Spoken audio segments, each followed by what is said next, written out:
Moscow में Putin आराघची की मुलाकात हुई है। पुतिन ने ईरान को पूरा समर्थन देने का वादा किया है। पुतिन ने आराघची को भरोसा दिया है ईरानी हितों की रक्षा में रशिया मदद करेगा। आराघची ने कहा अमेरिका बातचीत के लिए परेशान है।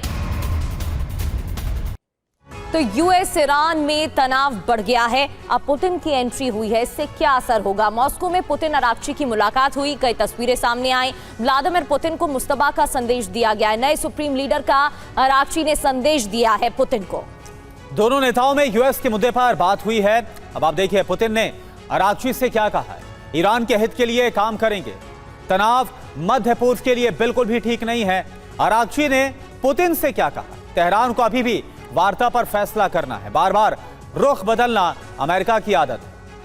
बिल्कुल, और दोनों के बीच मुलाकात हुई, इसका क्या असर होगा? मनीष हमारे साथ बने हुए हैं। मनीष, जिस तरीके से अब्बास आराघची मुस्तबा का संदेश लेकर गए, साफ है उम्मीदों के साथ वो रशिया गए थे। एक तरफ तो अमेरिका ने मास्टर स्ट्रोक चला है, नाकाबंदी कर आर्थिक चोट ईरान को पहुंचाई जा रही है। दूसरी ओर अब जब आराघची पुतिन के पास पहुंचे हैं, तो क्या रशिया के दखल देने के बाद ईरान को थोड़ा आराम मिल पाएगा या वैसी ही हालत देखने को भविष्य में मिलने वाली है? ईरान की मंशा है कि रूस और चीन इस वक्त अमेरिका पर दबाव बनाए कि अमेरिका ने जो ये ब्लॉकेड किया है हॉर्मुज स्ट्रीट पर, उसे वो खोल दे। और इसके खोलने से न केवल ईरान को बल्कि लगभग में सभी दुनिया के देशों को राहत मिलेगी। और इस डिप्लोमेटिक प्रेशर की वजह से अमेरिका को न केवल ब्लॉकेड को हटाना पड़ेगा, बल्कि अगर देखा जाए तो ईरान को लगभग में, अगर आप कहें तो मनचाही मुराद पूरी हो जाएगी। वैसे भी हमने देखा कि ईरान की शर्त ही यही है कि पहले ब्लॉकेड अमेरिका हटाए, और इस काम में उसे रूस की मदद चाहिए। वैसे भी जंग के दरमियान रूस को जितनी मदद करनी चाहिए थी उतनी मदद रूस ने नहीं की।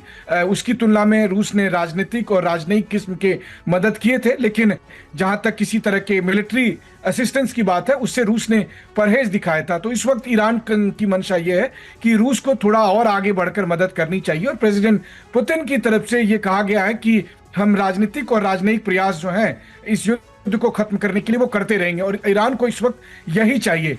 जितना ज्यादा ये युद्ध अभी टलेगा, जितना ज्यादा ये बातचीत के टर्न में आगे बढ़ेगा, ईरान को उतना ही फायदा होगा।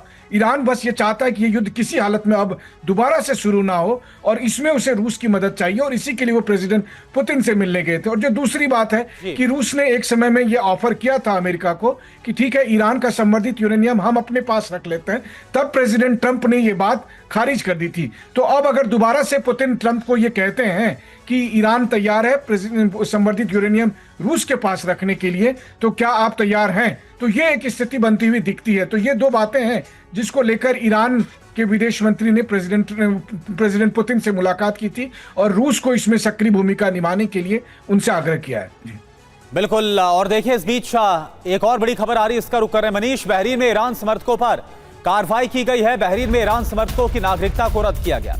बहरीन ने 69 लोगों की नागरिकता को रद्द किया ईरान के समर्थन में। बहरीन में प्रदर्शन हो रहा था और इसी के बाद ये कार्रवाई। ये देखिए आप बहरीन की तस्वीर आपको हम दिखा रहे हैं।